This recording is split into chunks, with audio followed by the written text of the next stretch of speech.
Assalamualaikum warahmatullahi wabarakatuh. Rabbi shrah li sadri wa yassir li amri. Wahlul 'uqdatam min lisani yafqahu qawli. Allahumma 'allimni ma jahiltu wa zakkirni ma nasitu. Apa khabar para penonton semua? Alhamdulillah kita bertemu lagi dalam The Amin Idris Show. Malam ini kita membawakan tajuk yang menarik iaitu Ramadan pada masa yang sama mulut puaka. Macam. So maka dengan ini saya mempersilakan yang pertama Presiden IQ Malaysia yang juga pensyarah UPSI Profesor Madya Dr. Rozaimi. Assalamualaikum Doktor. Waalaikumsalam warahmatullahi wabarakatuh. Masya Allah. Sehat Doktor? Alhamdulillah sehat macam ni lah. Amin sehat? Alhamdulillah. Okey. Dengan kata baru Alhamdulillah perut makin memboyot. Ini PKP punya pasal. Dengan kata Doktor baru submit manuskrip buku Ya, baru siap satu sepanjang PKP ni lah. Baru saja hantar ke penerbit UPSI untuk disemak oleh pakar. Alhamdulillah, Masya Allah. Kita tunggu buku Dr. Rozaimi. Baik, seterusnya kita mempersilakan Sahibus Samahah, Mufti Kerajaan Negeri Perlis yang berbahagia, Datuk Wira Perkasa, Dr. Muhammad Asri Zainal Abidin. Assalamualaikum, Datuk. Assalamualaikum warahmatullahi wabarakatuh. Khabar Amin? Baik, Alhamdulillah. Macam mana Datuk puasa Ramadan mencari Lailatul Qadar, okey? Alhamdulillah. Alhamdulillah. Okey, Dr. Rozaimi tanpa melengahkan masa nak tanya sedikit dulu perkembangan terkini IQ Malaysia. Sebagai Presiden, cerita sikit apa yang sedang berlaku. Okey, bismillahirrahmanirrahim. Alhamdulillah wassalatu wassalamu ala Rasulillah wa ala alihi wa sahbihi wa man walah. Asyhadu an la ilaha illallah wahdahu la syarikalah wa asyhadu anna Muhammadan abduhu wa rasuluh. Allahumma salli wa sallim ala Muhammad wa ala alihi wa sahbihi ajma'in. Amma ba'd. Hadirin hadirat yang dirahmati Allah sekalian, pertamanya yang dimuliakan Sahibus Samahah Dr. Asri selaku Mufti Kerajaan Negeri Perlis. Amin. Terima kasih kerana menjemput saya dan hadirin hadirat yang dirahmati Allah sekalian. Kebetulanlah saya pun diamanahkan oleh ahli-ahli IQ untuk menjadi presiden IQ untuk sesi yang kedua. Sebenarnya penat jugalah menjadi presiden ni dalam keadaan kita duduk jauh daripada Kuala Lumpur. Saya duduk Tanjung Kalim sekarang ni. Jadi cuma boleh memantau daripada jauh. Jadi perkembangan semasa kami di musim-musim PKP ni adalah kami daripada PKP yang pertama sekali lagi kami telah terlibat dengan satu task force yang COVID-19 yang dihadiri yang dianggotai oleh pelbagai NGO, antaranya adalah NGO Nadwah Ilmu, NGO Kebajikan Kedai Amal Akhirat dan Pertubuhan Ilmu Kebajikan Dakwah Malaysia dan termasuk juga Pertubuhan Kebajikan Al-Qayyim Malaysia. Yang mana NGO ni, yang mana task force ni kami fokuskan kepada memberi bantuan kepada orang-orang yang terputus bekalan dalam PKP. Dan juga kami menyediakan membantu pihak-pihak hospital untuk memberikan kelengkapan PPE, untuk memberikan barang-barang untuk buat PPE itu. Jadi antara yang aktif lah membantu task force ini adalah sahabat kita, saudara Hasrul Hadi, yang boleh kata setiap minggu lah berulang alik daripada KL pergi ke Perlis, kemudian singgah ke Penang, singgah ke Teluk Intan, singgah sekejap ke Tanjung Malim, untuk singgah ke orang kata hospital dan juga klinik kesihatan yang berkaitan. Itu dari segi bantuan kita lah. Itu yang di pusat. Manakala kita pun ada task force yang aktif juga di Perlis dan juga di Ipoh. Yang tadi tu kemudian di Ipoh dan di Perlis juga alhamdulillah kita berikan agihan bantuan. Di Ipoh, IQ Perak, IQ Cawangan Perak, kita dapat alhamdulillah setakat ini kita telah mengagihkan sekitar RM60,000. Jumlah yang betul. Ya, sangat-sangat dahsyat. Sumbangan orang Malaysia ni sangat dahsyat. Jadi kita alhamdulillah berjaya agihkan dengan bantuan NGO-NGO yang lain. Alhamdulillah pihak kerajaan pun memberikan sedikit kelonggaran kepada NGO untuk menyampaikan bantuan. Jadi alhamdulillah bagi kita macam satu benda yang kita seronok kerana kita boleh membantu masyarakat yang terputus bekalan. Semalam pun kita baru terima, saya semalam ada seorang hamba Allah, dia berikan IQ Malaysia RM20,000 untuk diserahkan kepada orang-orang yang tidak berkemampuan. Jadi kita akan agihkan dalam bulan puasa ni lah. Masya Allah, 60,000 ya doktor. Dan tak haram kan letak gambar orang susah, tidak maikkan? Nanti kena saman nanti. Saja Cik Doktor. So, kepada penonton yang sedang menonton, tak kira siapa dan di mana anda berada, anda boleh juga membantu dan memperkukuhkan lagi program dakwah IQ Malaysia dengan memberi sumbangan kepada IQ Malaysia, dan di sini saya tunjukkan sedikit informasi untuk membantu anda. Okey, di skrin anda tertera nombor akaun Maybank Islamic 564221 644270 untuk anda berikan sumbangan direct kepada IQ Malaysia. InsyaAllah semua sumbangan anda akan terus sampai kepada program-program dakwah dan juga mereka yang memerlukan. Doktor, satu lagi, ada dua lagi, lupa. Ada dua lagi. Yang itu yang pertama. Yang kedua berkenaan dengan mana Amin tadi hilang. Yang kedua berkenaan dengan program-program online lah. So kita ada program-program online yang mana asatizah kita online secara maya bersama dengan netizen-netizen. Yang ni saya sendiri dan juga beberapa orang ustaz-ustaz kita pun terlibat.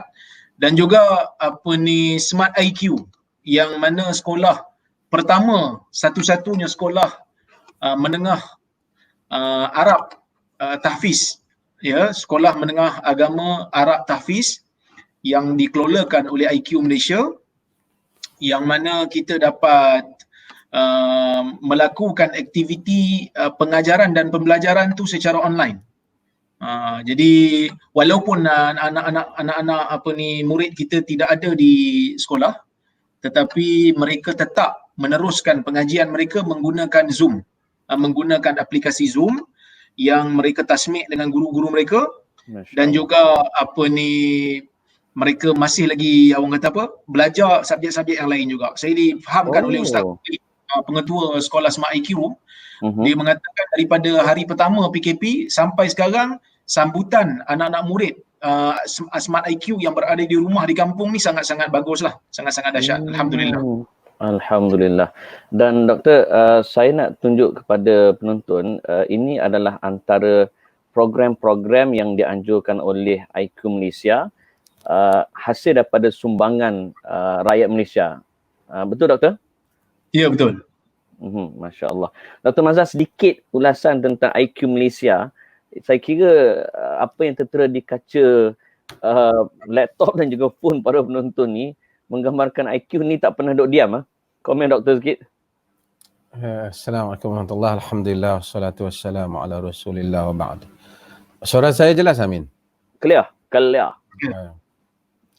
Alhamdulillah, IQ ni terutama di bawah kepimpinan Fadilatul Syekh Dr. Profesor Mahdia, Dr. Zaimi Ramli, saya tengok macam-macam lah, perkembangannya jauh lebih baik lah.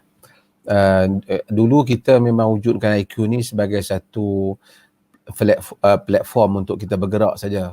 Kita tak berapa minat untuk memperkenalkan sangat dia punya logo-logo dia dan seumpamanya, disebabkan kerana kita rasa kita nak mengelakkan tahazub ataupun kepatian ataupun kepuakan itu. Tetapi nampaknya zaman menuntut supaya kita lebih aktif, kerana kalau tidak orang tak tahu nak bantu siapa. Jadi bila datang Dr. Ruzaimi dengan semangat orang mudanya, dengan kepimpinannya, saya tengok Masya Allah, dan orang mula mengenali IQ dengan lebih baik lah.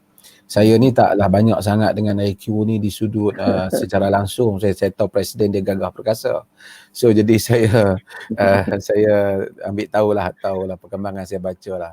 Tapi kerana saya percaya Dr. Razami telah buat sesuatu yang baik, dan satu perkara yang saya tertarik dengan IQ ni, saya percaya insya-Allah tak ada orang yang berkepentingan di sini. Semua orang sedang berfikir apakah yang boleh disumbangkan untuk agama ni. Tak ada melalui IQ ni dia nak dapat untung berapa. Saya tahu Presiden pun keluar duit dia lagi, dan semua orang telah membelanjakan harta dia. Mudah-mudahan Allah rahmati hasrat baik kita semua, insya-Allah. InsyaAllah. Okey, kita terus masuk pada tajuk kita, Dr. Rora. Sebab bila cakap pasal Lailatul Qadar contohnya, sebab kita duduk 10 malam terakhir ni, ramai orang duk sembang tanda-tanda pokok sujud, Pagi sejuk tak sejuk, panas tak panas, matahari lah macam mana. Daripada kita duk sembang tanda-tanda, which is kalau jumpa tanda pun dah lepas dah. Kan? Mari kita belajar sikit nak tahu kenapa kita mesti berjelera untuk mencari Lailatul Qadar. Apa specialnya Lailatul Qadar dalam Quran, dalam hadis? Macam mana Dr. Rara? Bagi orang bersemangat dan bernafsu sikit nak menuntut Lailatul Qadar ni. Baik.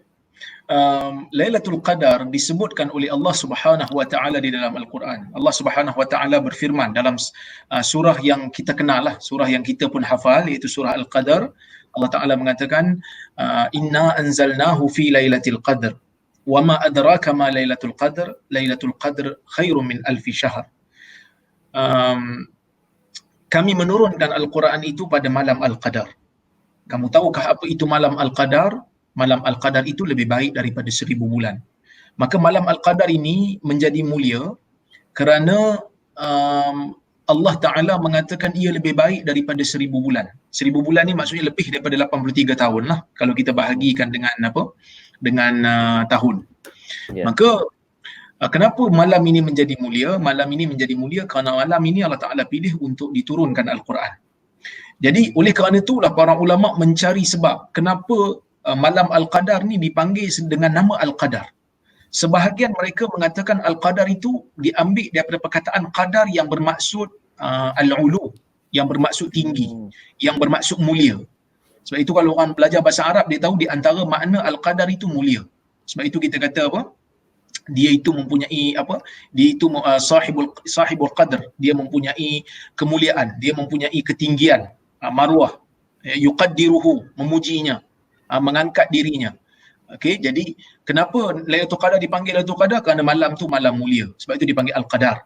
Ada juga yang mengatakan Al-Qadar itu diambil daripada perkataan qadar yang bermaksud sempit. Ada juga. Kerana apa ni, di antara maksud qadar juga adalah sempit. Kenapa sempit? Kerana pada malam ini malaikat turun secara ramai-ramai turun. Malaikat turun banyak sehingga bumi menjadi sesak. Membawa arahan-arahan Tuhan, ya. Ada juga yang mengatakan qadar ini diambil daripada perkataan perhitungan, iaitu takdir, kerana pada malam ini berlakunya penurunan takdir untuk setahun. Jadi apa pun ada, kita tidak ada masalah, tetapi nama dia itu adalah Lailatul Qadar.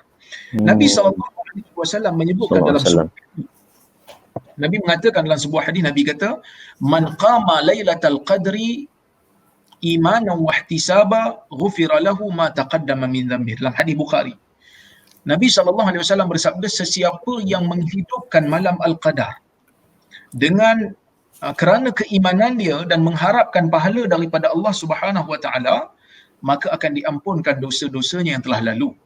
Dalam riwayat yang lain, Nabi SAW suruh kita mencari Al-Qadar ini pada 10 malam terakhir. Taharruha au iltisuha fil ashril awakhir min Ramadan. Sebahagian riwayat mengkhususkan malam yang ganjil, fi witir min al-ashr al-awakhir min Ramadan, pada malam-malam yang ganjil. Maka kalau kita melihat kepada riwayat-riwayat yang datang dalam masalah Al-Qadar ini, pada peringkat awal pun kalau kita tengok dalam Sahih Bukhari, ada juga satu hadis yang Nabi SAW memang bercita-cita nak bagi tahu kepada umat bilakah malam Al-Qadar. Kemudian Nabi lupakan oleh Allah Subhanahu wa taala tentang tarikhnya, tetapi fadilatnya kekal. Diangkat tentang tarikh itu, diangkat oleh Allah sampai tak ingat Nabi SAW dilupakan oleh Allah Subhanahu wa taala tentang tarikhnya, tetapi fadilatnya kekal. Nabi kata carilah pada 10 malam yang terakhir. Mana-mana malam itu malam yang terakhir. Maka kalau kita melihat kepada semangat ini, kalau kita melihat kepada keseluruhan dalil yang ada, maka kita dapat buat kesimpulan. Di antara kesimpulan yang ada adalah Allah Subhanahu wa taala menjadikan malam Al-Qadar ni untuk kita beribadat, untuk mendapatkan uang ibadat sama seperti lebih daripada 83 tahun kebaikannya, dan juga disembunyikan malam itu supaya kita sama-sama berusaha dan mencari dengan gigih.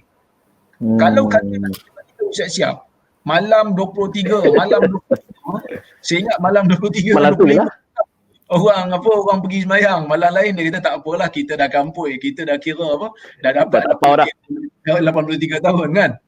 Jadi itu yang pertama. Yang kedua, Nabi SAW dalam hadis ada menyebutkan tentang tanda malam Al-Qadar. Iaitu Nabi mengatakan dalam hadis riwayat Muslim, esok paginya apabila malam itu malam Al-Qadar, esok paginya matahari itu jadi macam malap sikit, la syu'a laha, tidak bersinar, tidak tajam dia punya sinaran dia tu. Itu tanda sebenarnya kalau kita tengok, tanda tu bukan tanda malam Al-Qadar, tu tanda dah lepas lah kan. Orang dah bangun dia kata semalam kan. Itu menunjukkan kepada kita memang pada malam itu tidak ada riwayat yang sahih untuk kita berpegang secara pasti. Ada riwayat dalam Musnad Ahmad umpamanya kata malam itu tidak begitu sejuk, tidak begitu panas kan. Tetapi riwayat-riwayat ni dia kata malam tu cerah.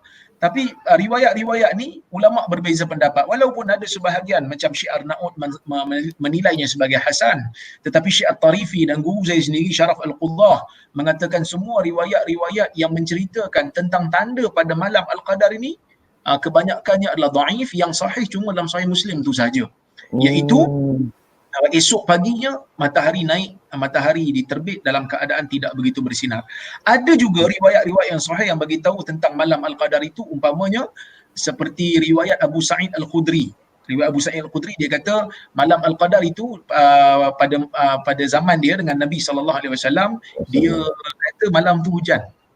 Dia kata malam nampak dekat dahi Nabi ni ada basahan tanah dan lumpur. Tapi Ibn Hajar memberi komen, dia kata ini bukan satu petanda yang pasti. Ia hanya berlaku pada waktu itu saja.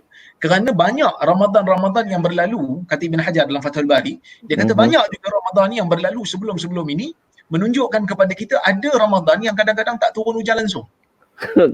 Jenuh tak ada lah kadang-kadang. Bagi negara-negara yang sama, negara-negara yang bermusim panas, kadang-kadang Ramadan berlalu tak ada hujan pun.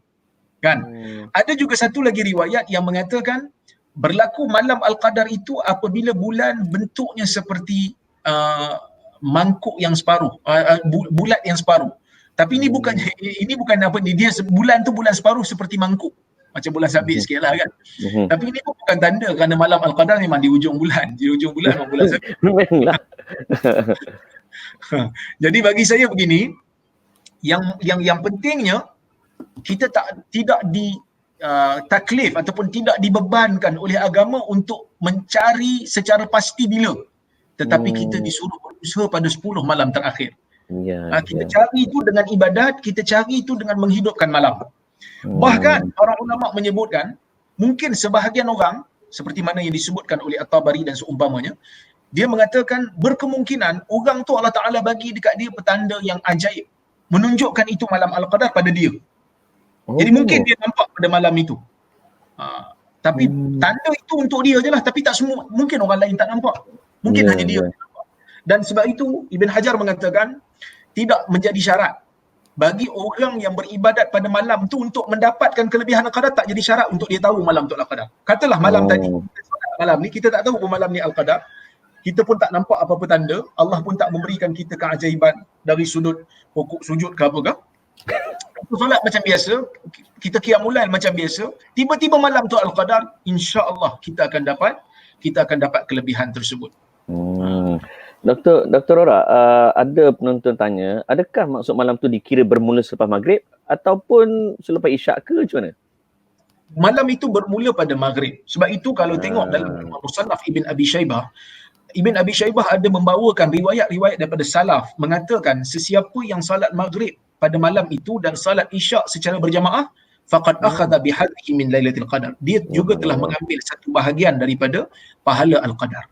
Maksudnya malam itu bermula daripada maghrib, salamun hiya hatta matla'il fajar, sehinggalah terbitnya fajar. So bagi mana-mana penonton yang dah solat isyak dan tarawih sampai habis, lepas tu esok tu dia subuh berjemaah, maka dia dah dapat dah sebahagian qiyamul lail tu, doktor.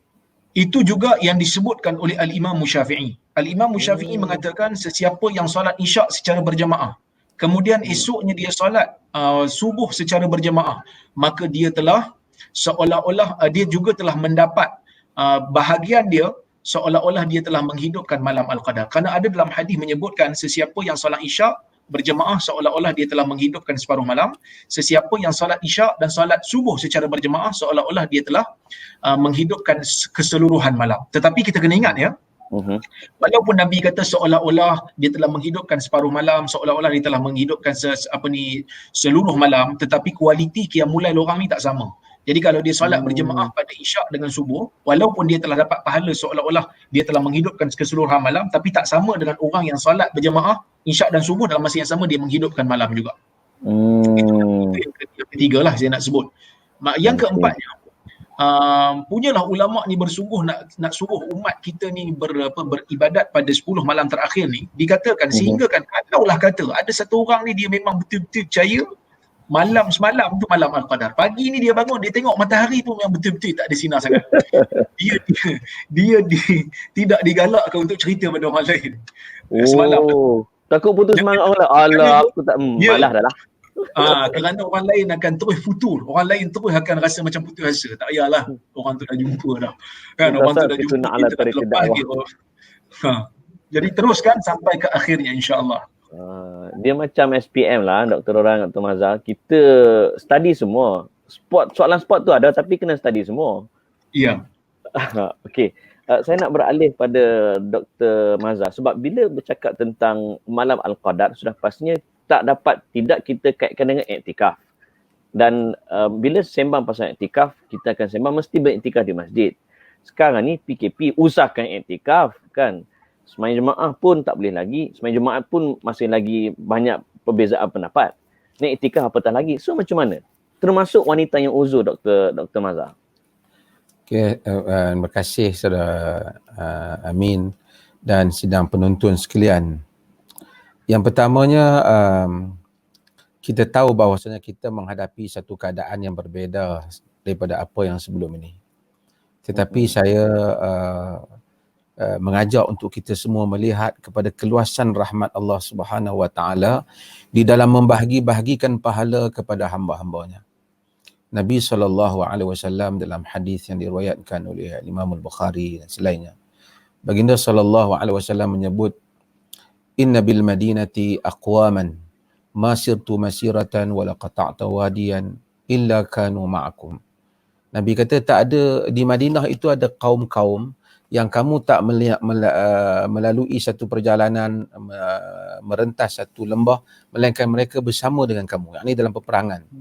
Jadi sahabat tanya, ya Rasulullah, wahum bil Madinah, mereka tu di Madinah. Nabi kata wahum bil Madinah habasahumul uzur, mereka tidak dapat disebabkan kerana keuzuran. Maksudnya oleh kerana ada keuzuran tetapi azam mereka nak menyertai Nabi SAW, mereka mendapat pahala bersama dengan Nabi SAW. Dan ini ada banyak riwayat-riwayat dalam hal seperti ini. Orang-orang yang selalu melakukan i'tikaf, kita percaya mudah-mudahan Allah tetap memberikan pahala i'tikafnya pada tahun ini. Kerana kalau tidak kerana apa yang ada, dia tetap akan ada di masjid pada 10 malam yang akhir ini. Jadi di tempatnya di masjid. Kerana Allah Subhanahu Wa Taala rahmatnya lebih luas dalam hal ini daripada sangkaan-sangkaan kita. Sebab itu saya suka kepada sisi yang dibawa oleh Al-Imam Al-Ghazali rahimahullah apabila beliau menulis Ihya Ulumuddin. Kerana agama itu bukan saja soal perukunan ataupun soal hukum hakam fiqhiyah, tetapi soal melihat maksud menghidupkan agama. Agama itu hidup di dalam diri seseorang. Maka orang-orang yang niatnya untuk membesarkan Allah, niatnya untuk melakukan i'tikaf sepanjang tahun, itulah tabiatnya i'tikaf. InsyaAllah tahun ni pun dia dapat pahala i'tikaf. Cumanya dari segi fiqh, dari segi fiqhnya. Dari segi fiqhnya macam mana kita nak mengendalikan suasana yang ada. Mungkin itu balik kepada soalan yang Saudara Amin sebut. Ya, betul. Para fuqaha menyebut, majoritinya mereka menyebut bahawasanya i'tikaf ni mestilah dibuat di masjid lah. Wala tubashiruhunna wa antum akifuna fil masajid. Jangan kamu menggauli wanita sedangkan kamu beriktikaf di masjid. Walaupun sebahagiannya menafsir wala tubashiruhunna fil masajid wa antum akifun, maksudnya, tapi tak apa. Tapi majoritinya iktikaf di masjid. Melainkan di dalam mazhab Abu Hanifah, dia menyatakan wanita boleh iktikaf di Masjidil Bait, iaitu masjid rumah dia, iaitu kawasan yang dia ambil sebagai kawasan ibadat. Maka apabila berlaku keadaan-keadaan yang seperti ini satu keadaan yang baru yang memerlukan bukan nak kata terlalu baru, dalam sejarah pernah berlaku hal ini. Tetapi menyebabkan bukan saja wanita tak boleh ke masjid, lelaki pun tak boleh ke masjid. Maka timbul pandangan dan persoalan, boleh tak kalau sekiranya mereka i'tikaf di tempat yang menjadi kelaziman untuk mereka, Masjidil Bait, tempat yang selalu menjadi mihrab sembahyang mereka di rumah. Jadi di kalangan para ulama, saya dengar dan beberapa ceramah di antarabangsa ni, Syekh Hasan Dadu dan seumpamanya, mereka menyatakan boleh macam ni dalam keadaan ini.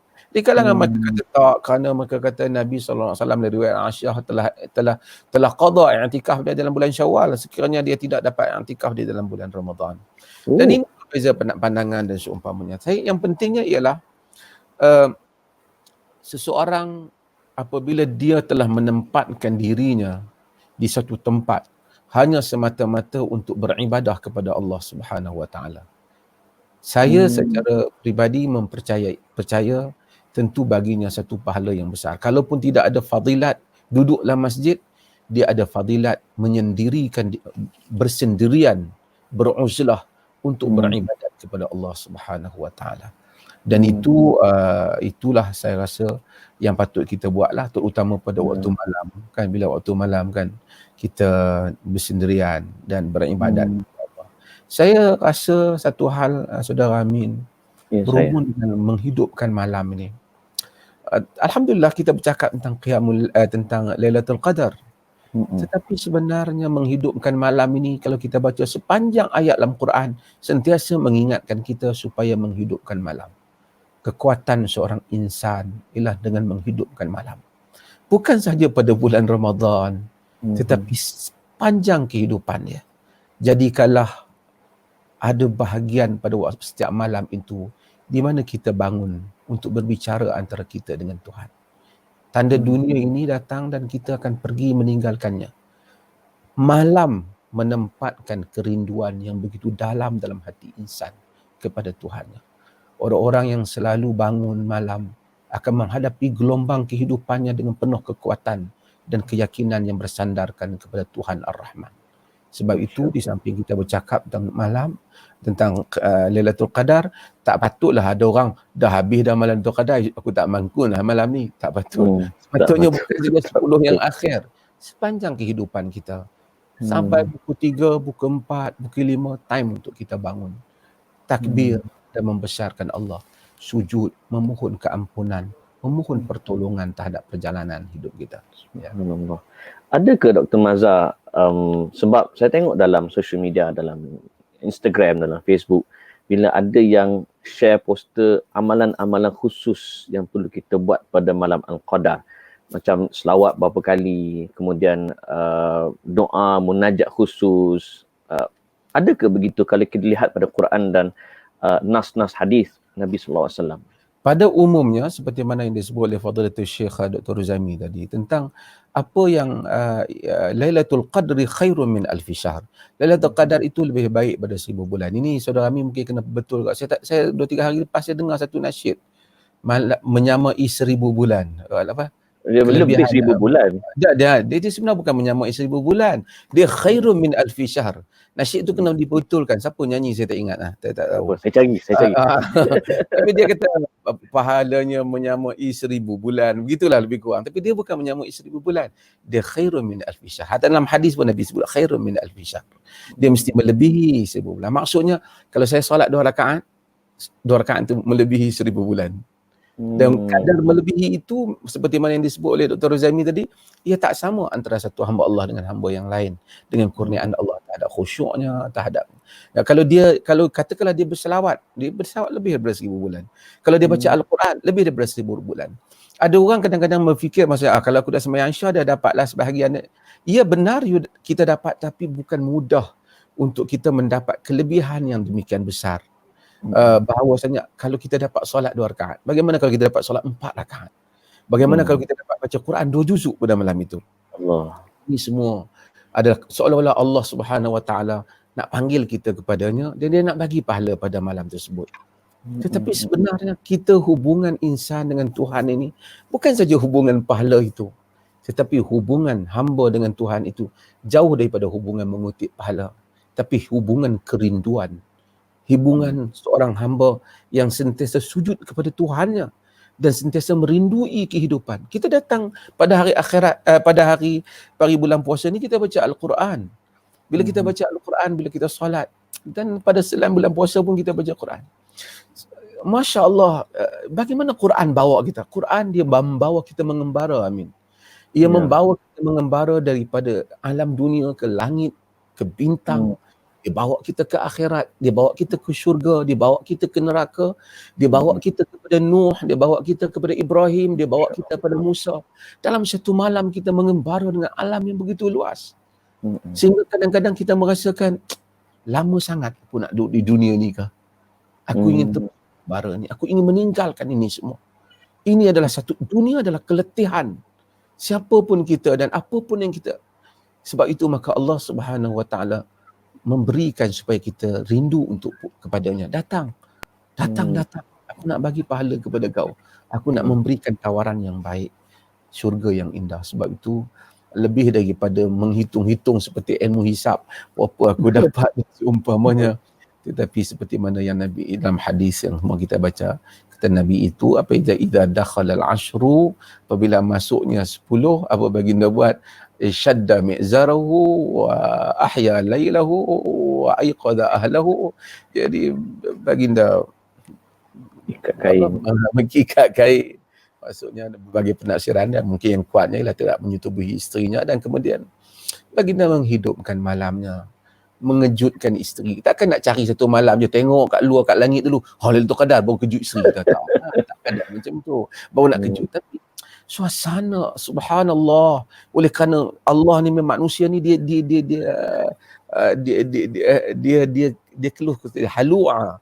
Jadi bila dia ada peluang ni dia nak cari keindahan ni. Kita pun ketuk bilik anak-anak kita dengan segera mereka pun bangun kerana mereka tahu suasana Ramadan. Bila kita dengar setiap bilik anak kita mendengar bacaan ayat Al-Quran, dan si yang nombor 1 bertakbir, nombor 2 untuk kita merasa kita menghidupkan isteri kita, kita tengok bersolat dan kita bersolat. Dan demikian sehingga di kalangan salaf mereka menjadikan bukan saja pada bulan Ramadan tapi selain pada Ramadan, waktu sekian isteri solat, waktu sekian suami solat, supaya menjadikan malam-malam itu sentiasa dihidupkan oleh kita. Saya bagus semua kita bersemangat dengan Lailatul Qadar, kerana itu memang patut kita lakukan.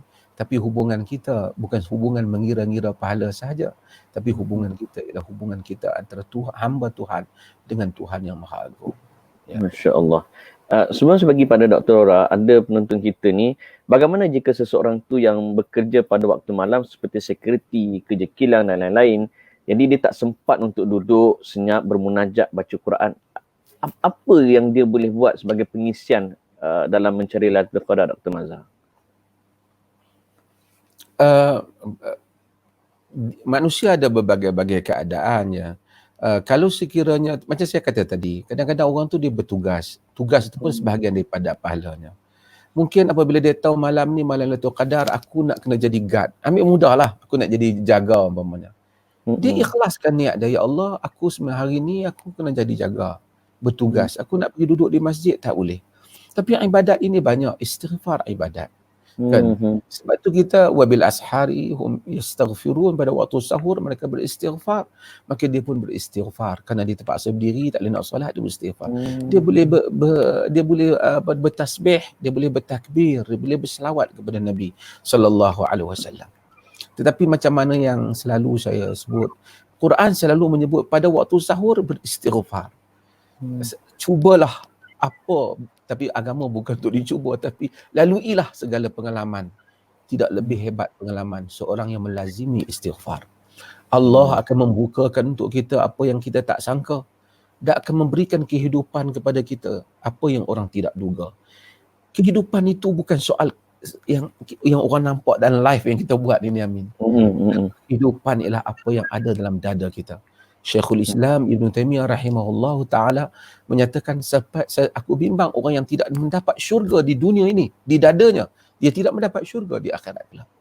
Sebab itu manusia yang mukmin, di dalam dadanya ada syurga, di dalam dadanya ada kenikmatan. Sebab itu para sahabat radhiyallahu anhum mereka terpaksa macam-macam, sebab tu Al-Quran bila bersebut tentang orang-orang yang berqiyamul lail, Allah Subhanahu wa taala bagi tahu, Allah tahu di kalangan kamu ada orang ada yang marda, ada yang sakit, fil ardh yabtaghuna min fadlillah wa akharuna yuqatiluna fi sabilillah, macam-macam. Jadi manusia berbagai-bagai keadaan, ada yang sakit, ada yang terpaksa kerja.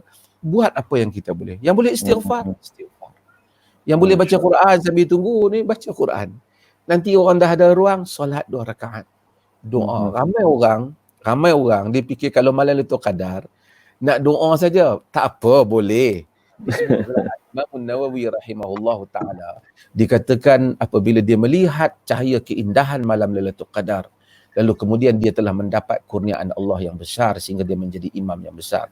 Tapi Lailatul Qadar tu bukan untuk doa saja. Lailatul Qadar tu sebenarnya ibadah kita itu. Doa tu salah satulah, tak apalah kita doa lah. Tapi kadang-kadang orang fikir, nampak Lailatul Qadar nak doa saja, yang ibadat dia tak. Allah pun maha adil, dia mengetahui hamba-hambanya, dia memberi rahmatnya luas. Tapi tentu orang-orang yang sentiasa mencari Lailatul Qadar dan beribadat sepanjang tahun, dan terutama pada bulan Ramadan, dia akan mendapatnya. Dan saya percaya ramai orang mendapat Lailatul Qadar. Mungkin dia duduk tanya-tanya, aku dapat ke tak? Kalau dia memang 10 yang akhir dia ibadat, dia memang mendapatnya, mudah-mudahan insya-Allah. InsyaAllah. Okey, bila Dr. Rora kita beribadah, contohnya kita selawat dan kena pada malam Al-Qadar, maka umpama kita berselawat lebih 1000 bulan. Ada juga yang bertanya soalan nakal. Kalau dia bertiktok pada malam Lailatul Qadar, adakah umpama dia bertiktok lebih 1000 bulan? Ini ringkas Dr. Rora, macam mana? Syekh Tarifi ada menyebut benda ni. Dia mengatakan, sesiapa yang melakukan ibadat pada waktu-waktu yang afdal, jika pahalanya digandakan berlipat kali ganda, maka apabila seseorang itu pada malam yang sepatutnya dia melakukan ibadat, tetapi dia sanggup untuk melanggar kehormatan malam itu dengan melakukan maksiat kepada Allah, maka balasannya Allah Subhanahu wa taala tidak gandakan dari sudut kita panggil kuantiti, tetapi Allah akan gandakan dari sudut beratnya amalan, ganjaran dosa yang akan dia dapat. Maksudnya bukan min haisul kam walakin min haisul kaif. Bukan dari sudut kuantitinya, tetapi dari sudut bagaimana Allah Ta'ala akan membalas kepada dia, kerana pada malam orang duk fikir macam mana nak ibadat, dia fikir pula macam mana nak buat benda yang tak elok. Saya tak katalah TikTok tu semua benda tak elok, tetapi banyak juga yang tak elok dalam tu kan. Jadi tinggalkanlah. Dan saya suka untuk beri respon juga kepada apa yang ditanya oleh sahabat kita tadi yang jadi security guard tadi. Kalau nak kata dia menjadi security guard dan semua tidak mampu kan. Di sana ada satu pandangan yang dinukilkan oleh Ibn Rajab Al-Hambali dalam kitab dia Lataiful Ma'arif, yang mana dia menukilkan pandangan Sufyan Ats-Tsauri yang mengatakan, Sufyan kata, pada malam Al-Qadar ini aku lebih suka untuk berdoa daripada melakukan salat. Tetapi macam peliklah juga kan, kerana bukankah dalam solat itu juga ada doa kan? Dalam solat ada doa. Tetapi kenapa Sufyan Ats-Tsauri kata begitu? Berkemungkinan kerana Sufyan Ats-Tsauri memahami keadaan manusia yang ada waktunya kadang-kadang solat itu menjadi kekangan bagi orang yang bertugas di waktu malam mungkin, ataupun mungkin dia nak memberi respon kepada orang-orang yang mungkin solat dia itu terlalu laju dan tidak ada doa yang khusyuk yang dibaca. Jadi kalaulah, kata Ibn Rajab mengatakan, kalau seseorang itu mampu untuk solat pada 10 malam yang terakhir di bulan Ramadan dengan bacaan yang tartil, dengan bacaan yang khusyuk, bila lalu ayat-ayat rahmat dia meminta kepada Allah rahmat, bila lalu ayat-ayat syurga minta kepada Allah syurga, bila lalu kepada ayat azab dia ta'awuz, dia berlindung dengan Allah daripada azab. Kemudian bila dia sujud, dia banyakkan doa. Sebelum memberi salam, dia memperbanyakkan doa kepada Allah Subhanahu wa taala. Itu lebih baik. Maka saya mengatakan, seseorang apabila dia menghidupkan malam Al-Qadar ini, malam yang sunyi, hanya dia bersama dengan Allah Azza wa Jal, maka dia apabila melalui ayat-ayat Allah, terutamanya bila dia melalui surah Fatihah, yang dibaca, mungkin kalau waktu siang tidak mendapat kekhusyukan kerana hinga-binga berlaku, tapi bila 10 malam terakhir, setiap orang bangun, setiap orang mengadu kepada Tuhan. Jika ada orang yang dizalimi, jika ada orang yang difitnah, jika ada orang yang dicuri, jika ada sesiapa sahaja yang mempunyai halangan kehidupan, bila dia bangun membaca surah Fatihah, Ar-Rahmanir Rahim, Tuhan yang rahmat, Tuhan yang memberikan kerahmatan kepada hamba-Nya yang begitu banyak, dan Ar-Rahim, Tuhan yang sangat mengasihi hamba-Nya, maka pada ketika itu terbukalah dalam jiwanya perasaan mengharapkan pahala daripada Allah. Dan apabila dia melalui ayat Maliki Yaumiddin, Tuhan yang menguasai hari pembalasan, maka bagi orang yang hidupnya dizalimi, bagi orang yang hidupnya difitnah, bagi orang yang hidupnya tidak ada ruang untuk dia membela diri dia, maka dia akan baca ayat ni dan dia akan merasa tenang, kerana ada satu hari nanti dia akan bertemu dengan Allah yang satu-satunya Tuhan yang akan memiliki hari pembalasan, yang tidak ada orang lain lagi yang berkuasa pada hari itu. Bagi saya, konsep Nabi suruh mencari 10 malam terakhir ni, dia adalah konsep untuk kita muhasabah diri dan dalam masa yang sama mengharapkan Allah Subhanahu Wa Taala mengatur dan mengurus hidup kita. Betul. Nabi kata taharrau, ada satu lagi apa, iltamisu, cari. Bukan buat ramalan kan. Dan Ramadan ni Dr. Ora cantik, indah dengan al-qadarnya, dengan kita menahan lapar dan dahaga, dengan iftarnya, dengan sahurnya. Tapi ada juga sejenis manusia yang jenis mulut tak ada insurans. Ini mengata, kalau update Facebook, fitnah orang tak putus-putus, peli, menghasut, menuduh macam-macam, malah menyesatkan orang. Tak cukup dengan tu, disebut perkataan binatang haram, tak kiralah kat rumah ke, kat Dewan Undangan Negeri ke apa ke. Macam Ramadan ni tak ada nilai. Macam mana kedudukan puasa orang lagu ni? Baik. Apabila kita berbicara tentang sesuatu ibadat, kita kena beza dua benda. Yang pertama dari sudut sah dengan tak sah yang zahir. Seseorang yang mengambil wuduk dengan sempurna, kemudian pergi salat dengan cukup rukun dan syaratnya, maka kita mengatakan salat dia sah. Tetapi salat yang sah belum tentu salat itu diterima oleh Allah Subhanahu Wa Taala. Jadi kita kena bezakan di antara as-sihhah wal qabul. Kesahihan suatu amalan yang zahir, yang kita nampak zahir cukup syarat, okey, sah. Tetapi penerimaan Allah kepada ibadat kita bagaimana? Ya, maka saya katakan begini. Dalam hadis Nabi SAW menyebutkan sebuah hadis qudsi. Nabi mengatakan daripada Allah Subhanahu Wa Taala, yad'u ta'amahu wa syahwatahu min ajli. Dalam hadis riwayat Muslim, Allah Subhanahu Wa Taala kata orang yang berpuasa ni istimewa. Allah yang akan memberikan ganjaran kepada orang yang berpuasa. Kenapa? Kerana orang yang berpuasa ni meninggalkan makan minumnya dan meninggalkan syahwatnya hanya semata-mata kerana Allah. Maka puasa ni sebenarnya melatih diri untuk amanah dengan Tuhan. Walaupun puasa ni kita boleh curi tulang sebenarnya. Puasa ni kita boleh curi minum, masuk dalam bilik air minum. Kan? Siapa nak tahu? Nampak.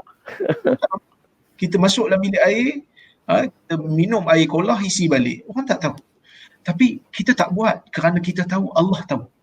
Kerana kita tahu dan sedar Allah Subhanahu Wa Taala sentiasa mengawal segala tindakan kita.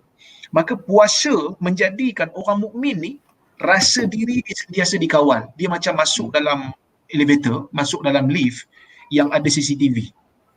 Kita masuk dalam lift seorang-seorang, tak ada CCTV, masa itulah kita nak kurut hidung lah, cabut bulu hidung lah dan sebagainya. Tapi bila kita masuk lift yang ada CCTV, kita tengok ada CCTV, kita nak gabung tempat yang bukan-bukan pun kita segan. Kita takut mana ada. Tak berani. Jadi puasa pertama konsepnya, sebab itu Allah Taala kata kutiba alaikumus siyam kama kutiba alal ladzina min qablikum la'allakum tattaqun. Diwajibkan ke atas kamu, ditentukan ke atas kamu untuk berpuasa seperti mana kewajipan ini telah ditentukan kepada orang sebelum kamu, mudah-mudahan kamu bertakwa.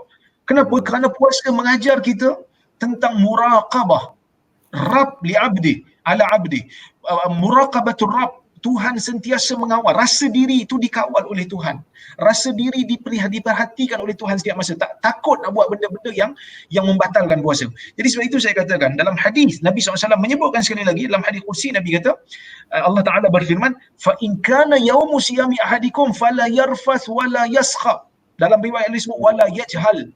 Apabila salah seorang daripada kamu berpuasa, maka janganlah dia mengucapkan kata-kata yang kotor. Jangan dia ucapkan kata-kata yang batil. Jangan dia ucapkan kata-kata yang mengangkat suara bertengkar tanpa ada faedah. Kenapa?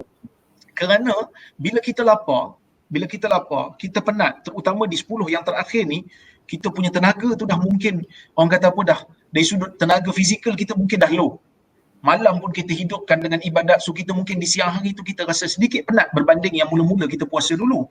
Jadi bila mana kita sedang penat berpuasa, kita sedang lapar, kita tak ada, orang kata apa, tak begitu ada mood, tiba-tiba orang duk maki hamun kita. Orang ajak kita bergaduh, orang duk sebut perkataan-perkataan perkataan binatang yang tak halal dimakan tu pada kita. Albab. Dia kursi Allah Taala kata fa in sabahu ahadun aw qatalahu falyaqul inni mru'un sha'im. Kalau ada orang yang mengajak dia bergaduh atau memaki hamun dia, maka hendaklah dia mengatakan aku berpuasa. Bukan bermakna bila tak puasa boleh maki orang, tapi bila mana dalam keadaan puasa yang sepatutnya dia memang tak boleh nak kawal sangat mulut, tapi dia boleh kawal, menunjukkan setelah bulan puasa lagi mudah untuk dia mengawal diri dia, lagi mudah untuk dia mengawal lidah dia. Jadi puasa ni seperti mana kata Al-Imam Al-Ghazali, bukan hanya puasa dengan zahir, tahan makan dan tahan minum dan tahan syahwat, tetapi tahan semua anggota. Tahan puasa lidah daripada berkata-kata. Kadang-kadang kita tengok, betul kadang-kadang ada je orang nak ajak kita bergaduh dalam bulan puasa ni. Tapi kalau kita rasa tak ada faedah, maka kita tak perlu untuk sebutkan. Sebab itu Nabi SAW menyebutkan dalam sebuah hadis riwayat Bukhari, man sama wa lam yada' qawla zur wal amala bihi falaysa lillahi hajah min ay yaqbala falaysa lillahi hajah min ay yada'a ta'amahu wa syarabah. Atau kama qala. Sesiapa yang berpuasa tetapi tidak meninggalkan perkataan yang buruk, perkataan yang batil, dan juga beramal dengan amalan yang buruk, maka tidak ada lagi keperluan untuk Allah Subhanahu Wa Taala memberikan pahala kepada dia, walaupun dia meninggalkan makan dan minum dia. Jadi puasa ni bukan hanya sekadar menahan makan dan minum, tetapi puasa mengajar kita tentang konsep mengawal diri dalam keadaan yang sukar, dalam keadaan yang penat. Jadi sebab itu saya katakan sepatutnya kita bila puasa tinggalkanlah benda puaka.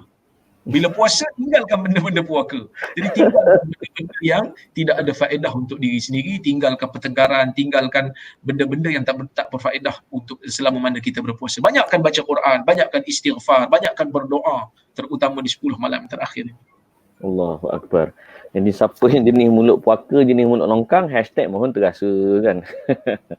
Dr. Mazhar, antara saya bila Google nama Dr. Mazhar, antara orang yang sentiasa menjadi target dikatakan sesat, dikatakan itu, dituduh ini, dikatakan kaki liwat lah apa. Dr. Mazhar antaranya kan. Doktor, pertama macam mana doktor tahan kecaman orang tu satu. Tapi yang paling utama saya nak tanya, adakah di sana indikator bila kita dah habis Ramadan, puasa tu memberi kesan kepada dia ataupun tidak? Macam balik haji, dia ada indikator, dia makin baik ke tak? Kalau puasa ni, ada tak indikator ataupun KPI yang kita boleh tengok? Berkesan ke tidak tarbiyah Ramadan ni? Dr. Mazhar. Terima kasih. Cuma kadang-kadang tabiat manusia yang suka maki ni, perkataan-perkataan Amin sebut tu, saya tahulah siapa dia kaki yang sebut benda tu. Dia tu seorang lah selalu sebut, tapi tak apalah. Tabiat manusia ni dia macam satu tabiat dia, sukar. Kita sebab tu bila kita lihat hal itu, mungkin kita minta pada Allah lindungi juga kita daripada hal ini. Kadang-kadang manusia ni dia dalam pertarungan antara perbezaan pandangan. Kita berbeza pandangan ni, manusia berbeza pandangan. Sebab tu saya selalu sebut, kita baca dalam surah Az-Zumar, Allah Subhanahu Wa Taala ajar kita, qulillahumma fatiras samawati wal ardi alimal ghaibi wasyahadah anta tahkum baina ibadika fima kanu fihi yakhtalifun. Nabi SAW kata Aisyah dalam riwayat Muslim, iftataha salatahu. Nabi buka semayang malam dia. Bila ditanya dengan apa Nabi buka dengan itu. Allahumma rabb Jibril wa Mikail wa Israfil fatir as-samawati wal ard alim al-ghaibi wa syahada anta tahkum baina ibadika fima kanu fihi yakhtalifun ihdini lima ikhtulifa fihi min al-haqqi bi'idhnik innaka tahdi man tasha'u ila siratin mustaqim. Apabila kita duduk di dalam perjuangan hidup, kita duduk di dalam jalan perbahasan ilmiah, kemudian kita bangun di tengah malam, kemudian kita takbir Allahu Akbar bagi setiap malam. Dan setiap malam kita memulakan itu, Allahumma rabb Jibril, ya Allah Tuhan Jibril, wa Mikail, wa Israfil, Tuhan Mikail dan Israfil. Fatirus samawati wal ard, engkau buat langit dan bumi, alimul ghaibi wa syahadah, engkau mengetahui yang ghaib dan yang syahadah. Anta tahkum baina ibadika fima kanu yakhtalifun. Engkau menghukum di kalangan hamba-hambamu di atas apa yang mereka selisihkan. Ihdini lima ikhtulifa fihi minal haqqi biidnik. Tunjukkanlah aku apa yang mereka selisihkan daripada kebenaran dengan izinmu. Innaka tahdi man tasha'u ila siratal mustaqim. Engkau menunjukkan kepada siapa yang engkau kendaki ke jalan yang mustaqim. Terasa doa itu mengalir di dalam diri kita. Terasa kitalah orang yang paling memerlukan hidayah ini lebih daripada orang lain. Sebab itu dunia memang manusia berbeza pendapat. Saya berbeza pendapat dengan ramai orang. Tapi saya cubalah sedaya upaya untuk tidak memaki orang lain. Saya mungkin mengkritik, saya mungkin sinis di atas beberapa pandangan. Tapi saya tak maki orang. Dan tidak cuba melekatkan apa yang sebenarnya orang itu tidak layak untuk kita lekatkan kepadanya dengan benda-benda yang salah. Itu manusia mungkin ada, dan saya di atas kelemahan itu juga. Ini tak baiklah cerita tapi dah sembang-sembang lah kan. Tapi saya juga cubalah setiap kali doa pada Allah, terutama pada waktu malam, memohon kepada Allah, kalau ada orang yang aku berbalah dengannya dan kau tak redha perbalahan itu, damaikanlah aku dengannya. Dan jika ada orang yang aku telah zaliminya dengan perkataan dan perbuatanku, ampunkanlah aku dan berilah kebaikan untuk dia. Dan saya cubalah untuk itu, selain daripada mendoakan untuk para guru dan seumpamanya. Mudah-mudahan Allah kesiankan saya. Dan juga sebab itu maka kalau kita tahu, kita ni berbalah apa? Bukan berbalah harta. Kita berbalah di atas pendapat-pendapat yang ada. Di dalam saya tak mau sebutlah, Al-Imam As-Subki, dia berbalah dengan Ibn Qayyim. Dia kata perkataan-perkataan yang berat pada Ibn Qayyim yang saya rasa kita tak boleh buat contoh seperti itu. Kita bila kita berbalah dengan orang, kita berbalah lah, kita jawablah hujah dia yang kita tak setuju dengan dia. Tak perlu kita nak pergi sandarkan benda-benda yang orang tu kata. Macam Amin Idris, saya tak pernah kata boleh lewat isteri. Saya kata ada qaul lah mazhab Malik. Saya nak menyandarkan qaul-qaul yang daif. Seperti qaul yang kata sembahyang Jumaat tidak wajib. Ada sembahyang pakai tudung tak wajib. Ada qaul yang kata. Dia ambil out of the context. Dia kata bahawasanya kita kata boleh pergi lewat isteri. Umpamanya. Kalau awak nak berbalah dengan orang, itu bukan caranya. Itu bukan caranya. Padahal saya dah bagi tahu itu qaul-qaul yang dhaif.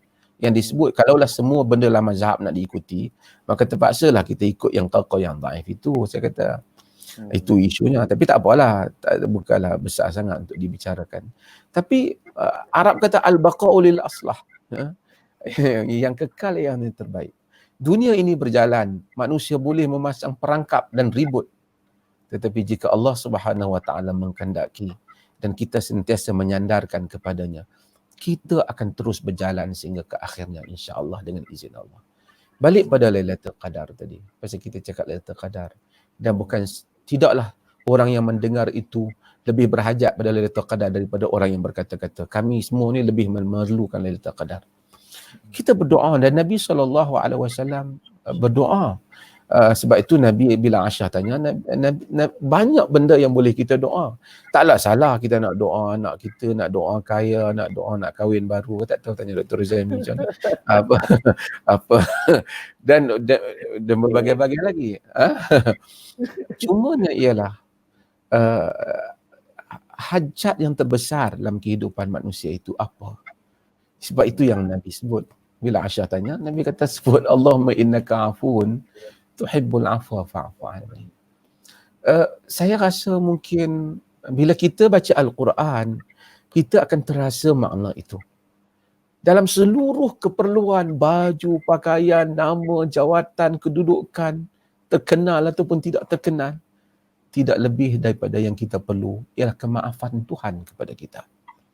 Bila Allah Subhanahu wa taala memaafkan kita, ialah sesuatu yang paling besar dalam kehidupan ini.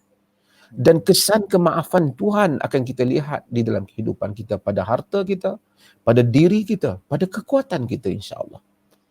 Sebab tu macam saya sebut tadi, Lailatul Qadar itu bukan soal menghitung apa yang kita nak dapat saja, tapi bagaimana mengukuhkan hubungan seorang hamba dengan Allah. Aisyah radhiyallahu anha, apabila dalam hadis yang diriwayatkan oleh Imam Al-Bukhari, apabila Aisyah melihat Nabi SAW salat, kata Aisyah sampai tarima qadamahu aw saqahu, dia sampai bengkak apa? Kaki dia, lebetih dia. Okay? Aisyah tanya Nabi, Nabi jawab apa? Afala akuna abdan syakura. Tidakkah patut aku menjadi hamba yang bersyukur? Nabi itu. Untuk meletakkan rasa syukur. Syukur ya Allah aku kenal agamamu. Syukur ya Allah aku kenal sunnahmu. Syukur ya Allah aku berjalan di atas jalan ini. Syukur ya Allah di atas apa kelemahan aku memohon keampunan. Tapi engkau telah memperkenalkan padaku agamamu untuk membolehkan aku kembali padamu.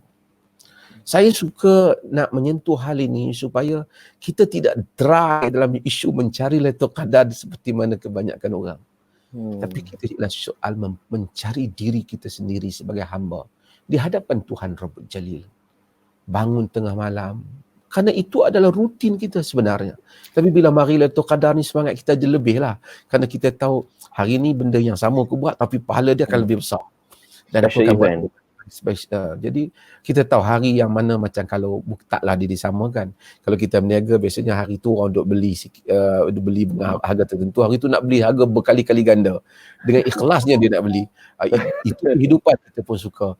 Ini kan pula nilai kita di sisi Allah di akhirat pula. Sebab itu sidang penonton sekalian, terutama orang-orang yang memperkatakan tentang keperluan kembali kepada sunnah. Sunnah itu bukan saja soal kita baca yang mana sahih dan tak sahih, itu bagus, itu penting. Tetapi sunnah bukan dry, sunnah bukan jaf, sunnah itu bukan sesuatu yang kontang. Sunnah ialah menghubungkan seorang hamba dengan Allah. Kita memilih jalan sunnah Nabi SAW, walaupun padanya kadang-kadang ada ranjau dan duri. Kerana kita bukan mencari nama. Kalau kita cari nama, kita kena buat cara lain. Kerana kita mencari redha Allah Azza wa Jalla. Mudah-mudahan kehendak mencari redha itu terpahat di dalam hati kita. Manusia ini dalam kehidupan, orang boleh puji dan kata macam malam aku jumpa Lailatul Qadar, dia ni keluarga Nabi ke, dia ni Pak Syekh ke, dia ni alim besar. Balil insanu ala nafsihi basirah walau alqa ma'adhirah. Insan itu di atas dirinya sendiri, dia mengetahui, dia ada bukti, dia ada hujah. Walaupun dia memberikan berbagai alasan. Orang puji, Masya Allah, Dr. Mazhar bagusnya orang. Saya lebih tahu diri saya pendosa di hadapan Tuhan lebih daripada orang yang memperkatakan tentang saya. Mungkin orang puji saya pasal dia tengok pakai serabang, kopiah, jadi mufti. Saya lebih tahu diri saya. Dosanya saya di sisi Allah lebih daripada orang lain. Balil insanu ala nafsihi basirah. Apabila kita membaca Quran, kita berdiri tengah malam, apabila kita beristighfar, kadang-kadang orang kata banyak kali dah istighfar, duk kira berapa kali. Kita memerlukannya dan terus memerlukan. Allahumma innaka afun tuhibbul afwa fa'fu anni. Ya Allah, engkau itu pemaaf, ampunlah, maaflah. Maaf itu terus kita perlukan. Walaupun kita rasa banyak kali dah minta ni, dah 10 kali, dah 100 kali, dah 1000 kali. Terus kita memerlukan. Kerana hubungan kita bukan hubungan membilang-bilang jari. Tetapi hubungan kita ialah hubungan yang dalam antara seorang insan yang berdosa di hadapan Tuhannya. Sebab itu istighfar Nabi Nuh, istighfar para Nabi, istighfar Nabi kita Muhammad sallallahu alaihi wasallam mengangkat kedudukan mereka menjadi wali-wali Tuhan. Sebab itu wali-wali Tuhan ini kadang-kadang mudah-mudahan Allah singkap sebagai manusia dia melihat Lailatul Qadar. Dia melihat cahaya-cahaya yang mungkin tidak dilihat oleh orang lain. Allah mustajabkan seperti Imam Nawawi. Allah mustajabkan doanya pada malam Lailatul Qadar. Itu macam tadi Dr. Mazalim sebut. Macam betul juga orang yang duduk macam guard tu, dia tak boleh buat apa. Dia doa. Ad-doa dalam riwayat Abu Daud, ad-doa huwal ibadah. Doa itu ialah ibadah. Mudah-mudahan dia beribadat kepada Allah dan mudah-mudahan kita semua mendapati rahmatnya. Subhanallah. Dr. Rora, ada penonton kita tanya, anda rasa relevan lah, walaupun tak adalah direct sangat. Ni Muhammad Hanif. Sadar juga orang ni. Pendapat berjimat, betulkah jika berjimat bulan puasa, kalau makan dulu tidak payah kifarah 2 bulan? Apa maksud kifarah puasa? Tolong jawab, Doktor. Yang ni rasanya Dr. Mazhar dah jawab dulu kot. Dalam Ibtalul Hiyal, dalam isu ni memang ada 2 pendapat ulama. Saya ingat Dr. Mazhar dah jawab sebab dia dah ada Dr. Mazhar dah ada jawapan dah gitu. Doktor Mazhar boleh tolong jawab ke? Bagi Dr. Rora. Dia orang muda ni. Baik, memang sebenarnya ada yang melihat kepada zahir. Sebahagian ulama melihat kepada zahir benda ni, iaitu dia tidak kenalah sebab dia makan. Tetapi sebahagian daripada ulama yang melihat kepada maqasid, yang melihat kepada tujuan, seperti contohnya Ibnul Qayyim menyebutkan perkara ini.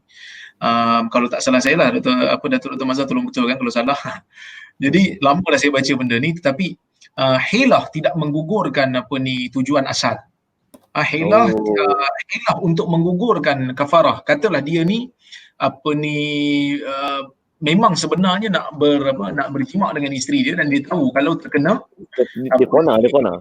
Kalau dia jimat terus, dia kena 2 bulan. Jadi dia pun dapat satu keputusan, dia makan dulu. Kemudian lepas pada tu baru dia berjimat dengan isteri dia. Berjimat dengan isteri dia. Maka dalam keadaan ni, kalau memang itu ada dalam jiwa dia, para ulama di antaranya Ibnu Qayyim mengatakan yang itu tidak menggugurkan kafarah. Baliknya memang dia kena juga, kerana asal tujuan dia untuk tujuan dia berbuka tu, makan tu bukan untuk makan sebenarnya, tetapi adalah untuk menggugurkan. Sebab itu kata Ibnu Qayyim dalam tak silap saya, A'lamul Muwaqqi'in, ada orang baca I'lamul Muwaqqi'in an Rabbil Alamin, dia menyebut benda ni dalam bab Ibtalul Hilah, ya, membatalkan hilah. Maksudnya walaupun dia minum dulu, tetapi itu tidak membatalkan tujuan asal dia. Memang kerana dia nak berjimat pada itu, dia kena juga 2 bulan. Dan inilah pendapat yang saya rasa macam kena dengan maksud ruh syarak. Kerana ruh syarak ini mengenakan kafarah kepada orang yang berjimat di siang hari bulan Ramadan. Maka kalau dibenarkan kita mengambil pendapat hilah, minum dulu maka akan menggugurkan, maka hilanglah ruh syariah. Hilanglah, kita panggil ruh ataupun spirit of Islam dalam pensyariatan sesebuah hukum.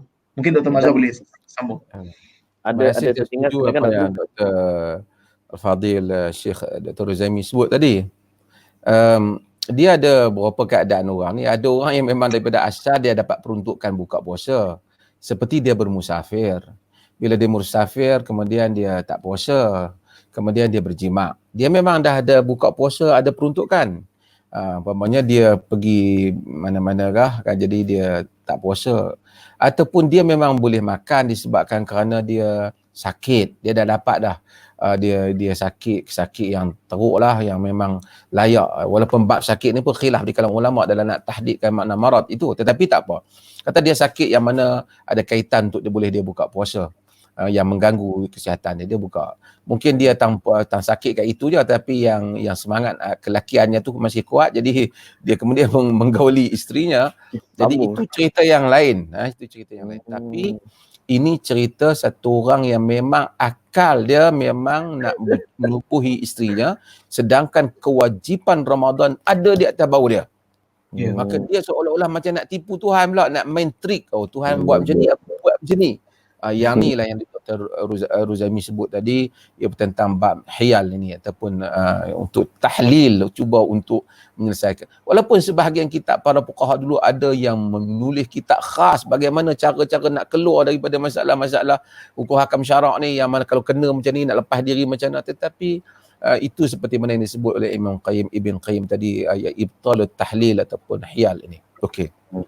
Cumanya satu lagi saya sebut lah, Syekhul Islam Ibn Taimiyah rahimahullah ada sebut dalam Al-Fatawa Al-Kubra benda ni perkara. Dia kata bagaimana untuk kita fikirkan satu orang yang mana dia bersetubuh saja kena 2 bulan berturut-turut.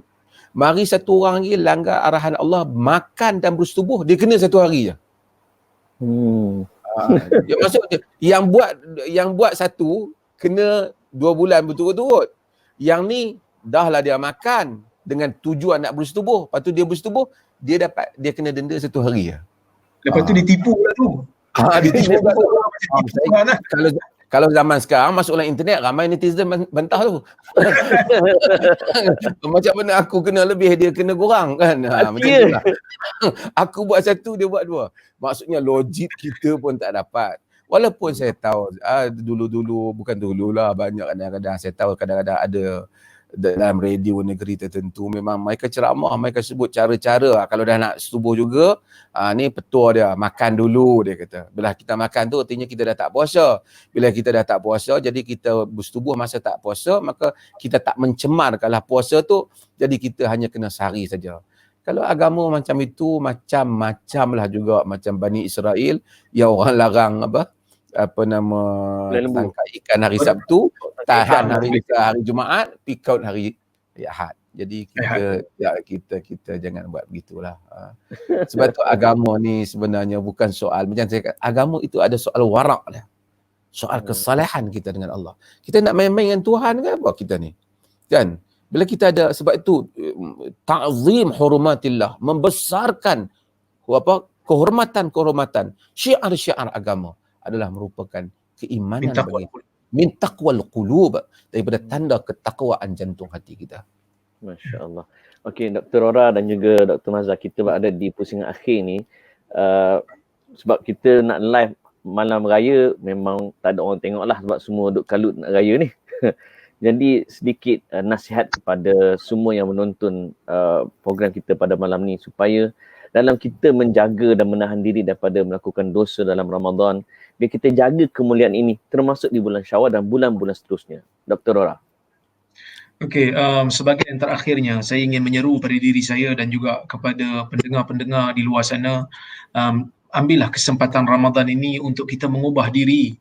Hubungan kita dengan Allah biar bertambah baik, hubungan kita dengan manusia pun bertambah baik. Maka sebab itu kalau kita melihat kepada hadis Nabi SAW, apabila masuk dalam bulan Ramadan, Nabi begitu kuat beribadat lebih daripada yang lain untuk menjaga hubungannya dengan Allah Subhanahu Wa Taala, mempereratkan hubungan dengan Allah, rasa diri dikawal setiap masa. Kita dalam siang hari di bulan Ramadan, kita dikawal dengan ibadat puasa, kita tak buat perkara yang membatalkan puasa. Maka semangat itu perlu dibawa di siang hari di bulan selain daripada Ramadan. Bila nak melakukan apa-apa tindakan, pastikan diri dikawal oleh Allah. Tuhan bagi ke tak benda ni? Bila nak sebutkan sesuatu benda, Tuhan marah ke tak perkataan ni? Sebab itu ada hadis Nabi dalam Musnad Ahmad kan, walaupun ada khilaf di kalangan para ulama tentang statusnya, sebahagian mengatakan hasan, sebahagian mengatakan dhaif. Ketika mana datang seorang pemuda kepada Nabi minta nasihat, dia kata, ya Rasulullah izni wa aujiz, ya Rasulullah tolonglah bagi saya satu nasihat dan ringkaskan nasihat itu supaya mudah untuk dia hafal. Nabi SAW memberikan kepada dia 3 nasihat yang penting.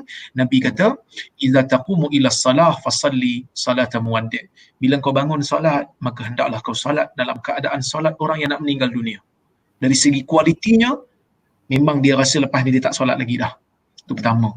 Jaga hubungan dengan Allah. Wajma'il iyas mimma fi aidin nas. Himpunkan segala rasa, himpunkan segala rasa putus asa dengan apa yang ada di tangan manusia.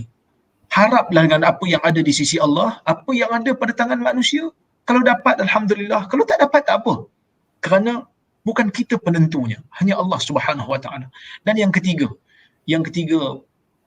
Nabi kata, "Idza la tukallim bikalam ta'taziru minhu ghada, kamu jangan bercakap dengan satu perkataan yang mana esok hari kamu akan menyesal. So bila kita nak sebut satu perkataan di luar Ramadan, sama dalam ataupun luar Ramadan nanti, kita sebutlah perkataan sebelum kita sebut apa perkataan, fikir dulu. Perkataan ni esok aku menyesal tak kalau aku fikir balik? Perkataan ni masuk kantung pahala ke masuk kantung dosa? Perkataan ni masuk untuk bela aku ke atau untuk dakwa aku? Selamat. Kemudian, itu yang pertama. Yang kedua, kita rasa tanggungjawab pada diri, hubungan dengan Allah kita jaga dan hubungan dengan manusia yang lain kita jaga. Ramadan menjadikan mukmin manusia yang mengasihi manusia yang lain. Merasa diri lapar. Baru kita tahu, rupanya ada orang yang bukan hanya pada bulan Ramadan lapar. Tiap-tiap hari lapar. Kalau kita hari ni, kita sentiasa tanya isteri, hari ni nak buka makan apa? Hari ni nak buka kat mana? Orang di luar sana yang kadang-kadang bukan kata puasa. Waktu-waktu lain, dia bukan tanya nak makan apa, dia bukan tanya nak makan kat mana. Dia tanya pada diri dan keluarga dia, ada ke tak makan kita untuk hari ni? Itu soalan yang kadang-kadang kita kena detikkan dalam diri kita, dalam fikiran kita. Allah telah memberikan kita banyak nikmat, kita kena kongsi. Sebab itu dalam hadis riwayat Tirmizi, Nabi mengatakan man fattara sa'iman kana lahu misla ajri. Sesiapa yang memberi makan kepada orang berbuka, maka dia akan dapat pahala orang yang berbuka itu. Walaupun hadis ini ada perbahasan di sudut sanadnya, tetapi fiqhnya diamalkan. Kerana hadis Ibnu Abbas dalam Sahih Bukhari juga menyatakan demikian. Kata Ibnu Abbas, wala Rasulullah sallallahu alaihi wasallam ajwadu bil khairi minar rihil mursalah. Wa kana ajwadu ma yakunu fi Ramadan. Nabi menjadi daripada biasa pada bulan Ramadan, dan Nabi menjadi pemurah, lebih hebat, lebih baik daripada angin yang berhembus. Maksudnya daripada, kalau angin ni dia bertiup, dia tak kira siapa. Angin bertiup memberikan kesejukan dan nikmat kepada semua orang, tidak kira sama ada baik ataupun tak baik, tua atau muda. Begitulah kebaikan Nabi yang tidak pernah mengira orang lain. Maka kita juga sama. Kadang-kadang kita hidup ni, ada orang buat jahat kat kita, ada orang kutuk kita, ada orang maki hamun kita, tiba-tiba dia mesej kita minta tolong. Dia mesej kita minta tolong, tolong untuk selesaikan assignment dia yang pensyarah dia bagi. Sebelum ni dia kutuk kita. Kita bantulah. Kerana kita berjuang bukan kerana nama kita, kita berjuang bukan kerana nak menaikkan diri kita, kita berjuang, kita berdakwah kerana ini adalah tanggungjawab yang Allah berikan kepada kita. Wallahu a'lam. Sikit Dr. Rora, andai kata kita sekarang ni sedang berkongsi ilmu dan yang menuntut sedang menuntut ilmu, adakah ini dikira sebagai ibadah andai kata ini adalah malam Al-Qadar? Baik. Sebahagian ulama mengkhususkan malam Al-Qadar ini hanya dengan qiyam, iaitu dengan melakukan salat dan ibadat-ibadat yang khusus. Tetapi ulama mazhab Syafi'i mengatakan apa saja kebaikan pada malam ini dikira sebagai akan dihitung sebagai amalan yang memberikan pahala yang banyak. Maka bersedekah apa saja ibadat-ibadat maka dikira sebagai benda yang baik. Maka bagi saya ini lebih tepat dengan roh syariat, iaitu ibadat ini tidak hanya tersekat kepada ibadat-ibadat yang khusus, walaupun itu yang terbaik sebenarnya yang dituju oleh Nabi, tetapi memberikan ilmu, memberikan kesedaran, itu juga adalah merupakan perkara yang dituntut di dalam agama. InsyaAllah. Man dalla ala khairin falahu misla ajri. Siapa yang menunjukkan kebaikan, dia akan dapat pahala seperti mana yang kalau orang tu buat. Jadi saya dan Dr. Mazhar juga mengharapkan agar apa yang kami cerita pada malam ini, yang kami sampaikan pada malam ini diamalkan oleh netizen. Moga-moga kalau amalan yang mereka buat disebabkan oleh kerana kami yang menunjukkan jalan itu, disebabkan kami yang memberitahu tentang penjelasannya, maka kami mengharapkan kami juga mendapat pahala yang sama. La ayyadiyallahu bika rajulan khairul laka min an takuna laka humrun na'am. Kalau Allah memberikan hidayah kepada seseorang melalui jalan kamu, itu lebih baik daripada kamu mendapat unta yang merah. Wallahu a'lam. Allahu akbar. Pada adik Abbas, semoga terjawab soalan tu ya.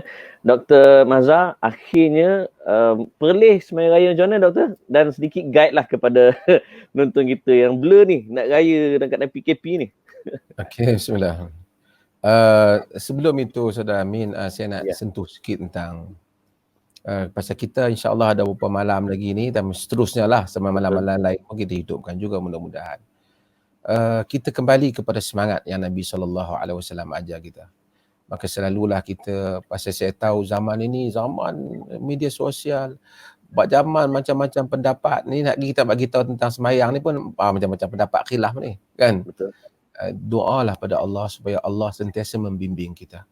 Bila kita sebut ihdinas siratal mustaqim, kita sebutlah dengan penuh perasaan. Mungkin kita pada siang innalaka fin nahari sabhan tawila. Kita pada siang kata Allah dalam surah Muzammil kita sibuk. Jadi bila malam kita pada siang kita baca Fatihah kita tak terasa. Tapi bila malam kita sebut iyyaka na'budu wa iyyaka nasta'in, hanya engkau yang kami sembah, hanya engkau yang kami mohon pertolongan, kita tetap merasai betapa dalamnya makna ihdinas siratal mustaqim. Itu satu hal. Kemudian ambillah kesempatan untuk kita, mungkin saya tahu sebahagiannya mungkin tak dapat berdiri lama kerana mungkin tak menghafal banyak surah. Mana yang letak Al-Quran di hadapan tu mungkin dia dapat baca banyak. Mungkin yang lain tu tak lancar baca, dia tak banyak. Para ulama berbeza pendapat antara banyaknya tulul qiyam atau kasratul rakaah, banyaknya qiyam ataupun banyaknya rakaat. Tapi yang pentingnya ialah bagi kalau banyaknya lamanya qiyam itu lebih baik sebenarnya. Tapi tak apalah, bagi banyak rakaat, bagi mungkin dia boleh banyak rakaat. Tapi apa yang penting tengah malam kita sujud kepada Allah. Jangan tinggal doa di dalam sujud. Bukan sujud akhir saja, setiap sujud itu aqrabu ma yakun al-'abdu min rabbih. Yang paling dekat hamba dengan Tuhannya. Maka doalah kepada Allah banyak. Doa tentang diri kita, doa tentang perjalanan hidup kita, agama kita, rezeki kita dan seumpamanya. Hidup ini kita memerlukan ketenangan dan kita memerlukan kesabaran. Allah Subhanahu Wa Taala jadikan manusia ini halua, ini kelang kabut kita ni. Tapi kita doa, bukanlah doa-doa pagi ni, doa-doa malam ni, pagi esok terus kita lihat. Allah Subhanahu Wa Taala Maha mengatur perjalanan alam. Dia bukan orang yang kita order barang kena panggil mari bagi. Allah mengatur perjalanan. Nabi Yusuf alaihi salam daripada hari dia dibuang ke dalam telaga sehingga dia nak menjadi menteri, kemudian jadi pembesar agung Mesir, masa yang diambil dan perjalanan hidup yang mesti dilalui. Hidup melalui perjalanannya. Ada cerita sedih, ada cerita susah, tetapi tidak akan rugi dan tidak akan tewas orang-orang yang bersandar kepada Allah dan sukar untuk mencari manusia yang sentiasa bersandar pada Allah jika dia tidak menghidupkan qiyamul lail, dia tidak menghidupkan salat malam. Sebab tu Nabi SAW dan para sahabat apabila sukar, Allah menyuruh dia salat malam. Salat malam, bangun salat malam. Okey, itu. Balik pada soal saudara Amin tadi, maka insya-Allah kita akan sembahyang kita tahun ini kita akan sembahyang di kediaman masing-masing kerana keadaan yang berlaku. Melainkanlah kalau takdir Allah seminggu lagi kerajaan istihar kita dah memang clean. Okey.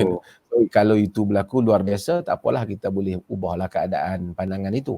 Tapi sehingga setakat ini titah yang kita terima daripada pihak Tuanku Raja Perlis dan juga arahan umum kita, solat di rumah.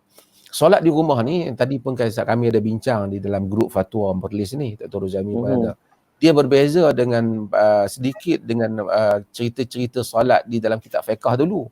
Dia cerita kitab fiqh dulu, solat di rumah ni sebab dia mungkin pergi lewat, kemudian orang dah solat, dia balik solat di rumah.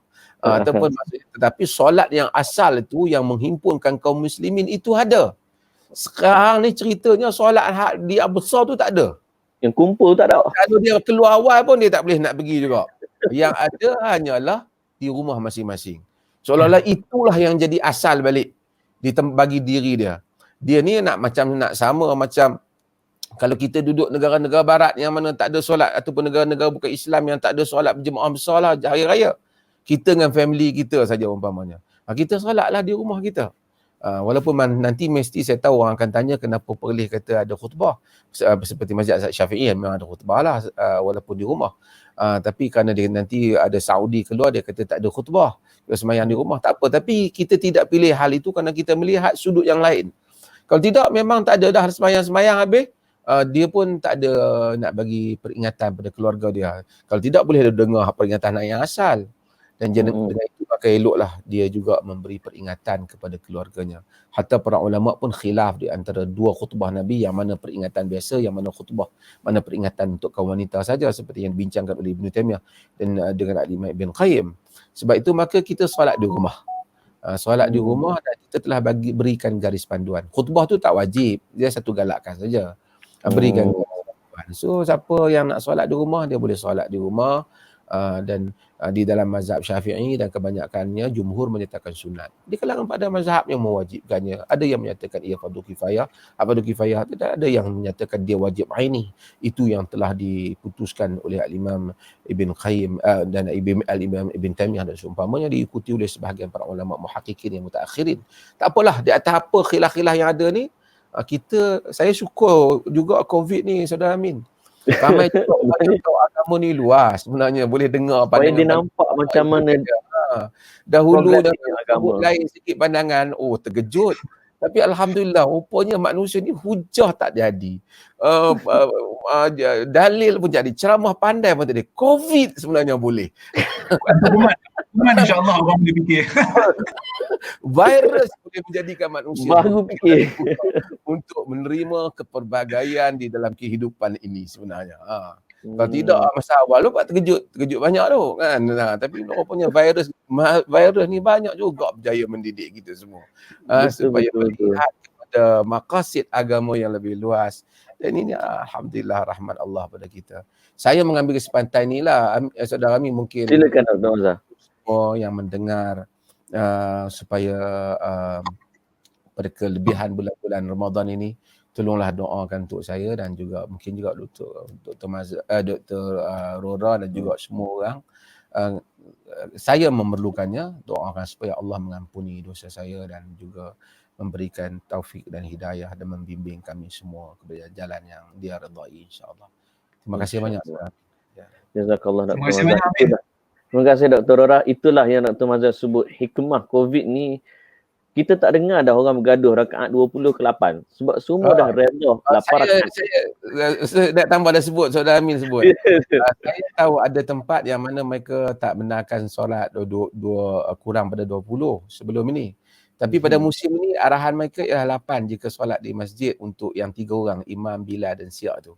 Jadi tak timbullah yang kata yang tak sah dan sebelum ni. Mereka kata kita pun arahkan yang untuk yang 3 orang tu solat juga di malam-malam di masjid, tapi 8 sahaja untuk memendekkan waktu. Sebelum ni mungkin ada kata tak boleh lah macam-macam. Ada yang buat video kan, saya tahu pandangan yang disebut tu ada disebut oleh Nawawi dan seumpamanya, tak apa. Tapi begitulah. Tapi musim ni macam-macam boleh. Maksudnya alhamdulillah kan, Allah ni didik kita banyak cara sebenarnya. Allah. Dan saya pun nak beritahu kepada kami, saya secara peribadinya memang rasa macam orang kata apa, bangga jugalah pada diri sendiri kerana dapat bersama dalam Ahli Jatuh Kuasa Fatwa Perlis, yang mana Ahli Jatuh Kuasa Fatwa Perlis yang ada setakat ini alhamdulillah sangat-sangat memberikan bantuan ataupun perbincangan yang sangat menarik. Pukul berapa pun kadang-kadang kita ajukan soalan, ajukan cadangan, maksudnya dia ada orang kata dalam grup WhatsApp je kami mesyuarat. Kami masuk Dr. Nur Hisham pun kadang-kadang dalam grup WhatsApp sekali supaya nak tanya. Nak batalkan sembahyang Jumaat kali pertama yang waktu Perlis kena kecam tu pun kami mesyuarat pada pukul 12 malam. Masa tu Dr. Hisham ada dimasukkan dalam grup Ketua Pengarah Kesihatan. Jadi alhamdulillah ini pengalaman yang berharga lah bagi saya. Yang saya rasa berbangga kerana walaupun Perlis tu bukanlah negeri asal saya, tapi saya rasa dekat dengan Perlis. Walaupun saya jauh di Perak, tetapi jiwa saya lebih dekat dengan Perlis kerana di Perak ini mungkin saya terima cabaran dan dugaan yang lebih sikit lah. Tak apalah. InsyaAllah Perlis ni terbuka kepada semua. Ramai juga datang Perlis. Dr. Rora bila datang Perlis macam dia balik kampung dia lah kan. Makan royak. Dia macam dapat lesen besar lah di mana masjid pun dia pergi. Tapi alhamdulillah Perlis ni sebenarnya saya ambil kesempatan ni kepada semua kaum muslimin. Perlis ni insyaAllah Darul Hijrah. Boleh datang hijrah ke sini. Ramai ustaz yang datang hijrah duduk ke sini. InsyaAllah kita, dan saya sebenarnya mendapat faedah dengan bimbingan para asatizah dan para masyaikh, Dr. Ruzaimi, Dr. Kamilin, Dr. Zaharuddin, ramai lagi, Dr.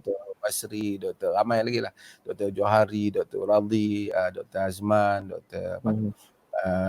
Wifaq, Dr. Sufyan, mereka semua yang duduk dalam ahli, boleh lihatlah semua senarai membimbing saya lah sebagai pengurusi, tapi dibimbing oleh masyaikh ni untuk memutuskan banyak perkara-perkara yang kami putuskan bersama, insyaAllah. InsyaAllah. Cita-cita Amin pun boleh datang Perlis selalu sebenarnya, tak apa. InsyaAllah. Boleh, insyaAllah. Dengan kena pula musim harum manis kan? Lah ni ramai-ramai Perlis ni. Baik, jazakallah Dr. Mazhar, jazakallah Dr. Rora. Saya bila mula-mula Perlis kata taklis main Jumaat untuk seketika kan, ramai orang tibai kata mufti Perlis nak tutup masjid. Siapa Sekali kata lepas orang mufti buka masjid, ni mufti tutup masjid. Ada ke jenis mufti macam ni? lepas Alhamdulillah. habis begini ikut Perlis. Ejen Dajjal. Dia berkata ejen Dajjal lah. Allah Saya Min, Akbar. malam yang kami buat keputusan tutup masjid tu, walau kena kecam, malam tu saya tak tidur kak. Saya duk fikir kak, takut berdosa. Saya pun sebenarnya fikir panjang sampai pagi ketak kat tu, macam mana nak tutup masjid ni. Tapi kaedah kata tutup. Akal, emosi kata macam mana nak tutup ni. Bukan mudah Saudara Amin. Betul. Alhamdulillah, Ketua Dunia juga bersama dengan Perlis. Esoknya tu kita nampak Kuwait, Saudi, Tunis, banyak mengikut jalan yang sama. Alhamdulillah. Baiklah, kita doakan semoga Allah berikan keberkatan kepada dua tokoh ilmuwan ini, Dr. Rora dan juga Dr. Mazhar. Selamat mencari Lailatul Qadar insya-Allah Dr. Rora dan juga Dr. Mazhar. InsyaAllah. Amin ya Rabb. Doakan kepada kami insya-Allah. InsyaAllah. Nanti lepas PKP kita lepak lah insya-Allah. InsyaAllah. Terima kasih Dr. Mazhar, terima kasih Dr. Rora. Assalamualaikum. Waalaikumsalam warahmatullahi wabarakatuh.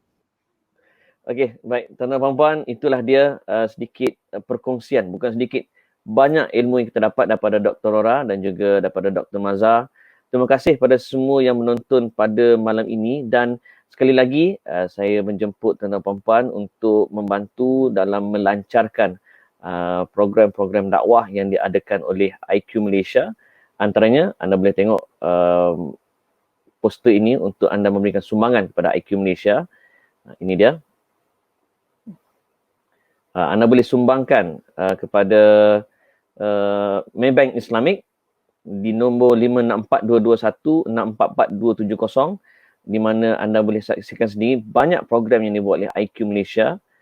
Ini dia, misi bantuan kemanusiaan, sumbangan pada golongan asnaf dan B40, projek kembali ke sekolah, kuliah agama berkala, seminar dan convention, sekolah menengah Arab Tahfiz IQ Smart, Masya Allah. So bila anda memberi sumbangan, anda juga sedang membuat investment di hari akhirat insya-Allah. Okey, sekali lagi saya ucap terima kasih pada semua yang menonton pada malam ini. Jazakumullahu khair pada semua sekali yang share, semua yang komen. InsyaAllah episod akan datang, kita akan live bersama dengan tetamu kita yang saya jemput khas iaitu pencetus Ummah Azman.